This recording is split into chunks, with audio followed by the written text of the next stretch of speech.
ఆయన ఇష్టం ఏంటంటే మనం బాగుండటం. ఆయన చిత్తం ఏంటంటే మనకి మేలు చేయటం. ఆయనకి నచ్చేది ఏందంటే, ఆయన కోరుకునేది ఏందంటే, మనం అభివృద్ధి చెందటం, మనం విస్తరించటం, మనం ఫలించటం, ఫలభరితంగా ఉండటం, క్షేమముగా ఉండటం, ఆరోగ్యంగా, ఆనందంగా, సంతోషంగా జీవించటం దేవుని ఇష్టము, దేవుని చిత్తం. దేవుని చిత్తంలో ఎఫెసీ పత్రిక 1వ అధ్యాయము 3వ వచనం దగ్గర నుండి మీరు చదువుకుంటే 5, 6, 7, 8 వచనాలు చెబుతామండి.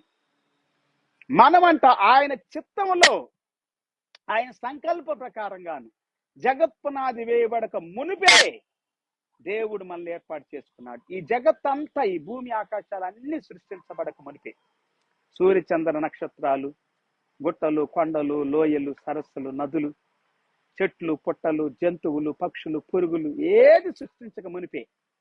కానీ దేవుడు మనం సృష్టించుకొని ఆయన వాక్యం సెలవిస్తా ఉంది, మనకి